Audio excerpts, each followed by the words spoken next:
Bible was assembled in 325 at the Council of Nice under the supervision of Constantine, who was a Roman emperor. By that time, emperor, his mission was to make sure that Christianity becomes the state religion of the Roman Empire. So he gathered about 318 bishops, and also they give also authority to a man called Jerome and Ambrose to gather these books. That is 325 years later. So which means even the names which we get from the Bible are not some of them as the original, the people who played the roles used to be called. Like, for example, Christ himself, he was called Yeshua or Emmanuel. Jesus Christ is a later name which came during about 325 years later when they were putting the Bible together, which is a Roman interpretation. So the King James Version is one of the Bibles which we stick to because it's got more reference and we can identify ourselves within it. It has got more references to Ethiopia than any other Bible, which means it's got more reference to black people as a race and also as a nation. So it gives us also that strength so that we can also have to be more to identify ourselves with the Bible. So when King James authorized that version, actually it helped the spread of this language of English because it was well accepted by the world community because also of the interpretations, how we did write about certain names, Judah, like the way they pronounce it and the way they write it according to the way the Romans had put it in the first place. So it is said that the Jewish community as well accepted it as well. So that's why the King James Version is one of the Bibles which we use. Actually, there is the Ethiopian Bible which has got more books than the King James, which has got 66 books. The Ethiopian one has got 80 books. Unfortunately, we don't have it right now. Okay. But then that is an ideal, but it also consists of the same vibe from which we get from the King James. So that is the ideal Bible which we use. So even generally, even reggae music, we use it as a plane that transports this message to the nation. Generally, our message is coming from the Bible, as him also Haile Selassie is saying he also glories in the Bible. So we as the Rastafari community, we also glory in the Bible. The Bible has got many things that highlight even our people, even this great continent we have here. It's not even called Africa. Its original God-given name is Eden. Africa is a Latin slang name, which means human dogs. So we as Rastafari community, we don't really identify with Africa. We identify ourselves with Ethiopia. Through also with the help of the King James Version, because we read it even in the Genesis, that even the third river, something like that, called Gishon, is passing through all the whole land of Ethiopia.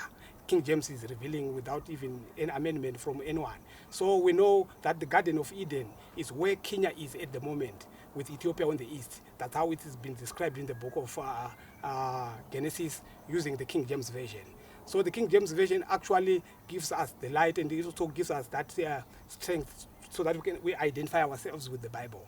One other further example is when we read also about Moses, who came with the law of the Nazarite in number 6. We also go on to read that he went on to marry Zipporah, who is a daughter of an Ethiopian priest, so which means an African priest. So even on this great continent, it's called Eden, that is the original God-given name, with Ethiopia being the first established country on the continent of Eden. So that's why we as you can see, we always identify with the same color as long as we are Rasta. So what we're saying is, even Emperor Haile Selassie, when he came with the League of Nations, also he came with the United Nations, the Organization of African Unity, which went on to liberate the other 54 countries in Africa. So we are glad that even at the moment, even Zimbabwe is in the position of the chairmanship of the OAU, an organization which was set up by Rastafari. So even we're saying, let's read and study the words of Emperor Haile Selassie, contemplate them, heed them. Only then can the society at large and future generations benefit from Rastafari.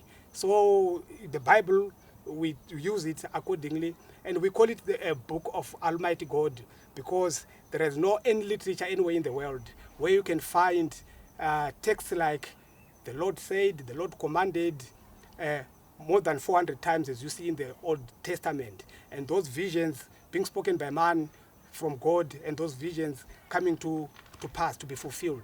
So in the 35 books alone, you get about 100 times like that. So there is no any literature, so we actually endorse it as the actual book of God. Though we know there is a thing in the pie here and there, but we know even in this time, the time of the signs and the signs of the times. So we know where we stand with the Bible. We know it has been used for many different reasons, for political gain, for financial gain, but we will use it during for our when we give thanks and praise unto the Most High, even on our daily life. Reggae music as well is coming from King David.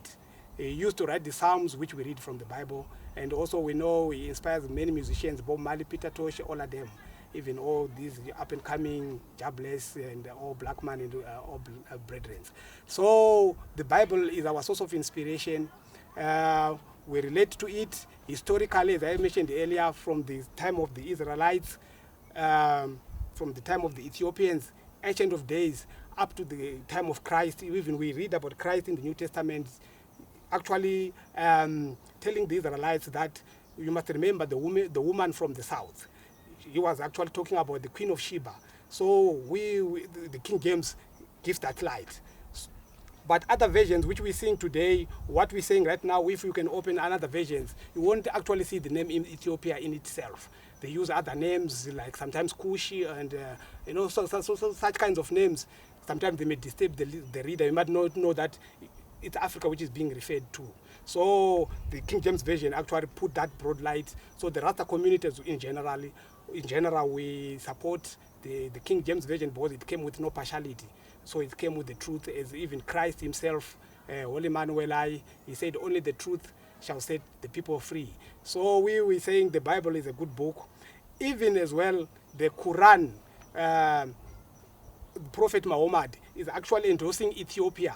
Even if you check it on his video, the Prophet is saying to his followers who were to be persecuted by the Arabians by that time, he told them to run to Ethiopia. He said to go to Ethiopia because in Ethiopia there is a Christian king there, and the people of Ethiopia worship one true God. So we as Rastafari community, we are saying that one true God, which was referred by the Prophet Muhammad, even by all the ancient prophets, it's him, Jah, Rastafari, in this time. So it's actually all these things are coming also from the Bible. So there are certain books also which complement the Bible, like also the Kebra Nagast. We get the story of the son of Solomon and the Queen of Sheba, Ras Menelik, when he came with the Ark of the Covenant from Israel to Ethiopia. He actually came with about 40,000 Israelites.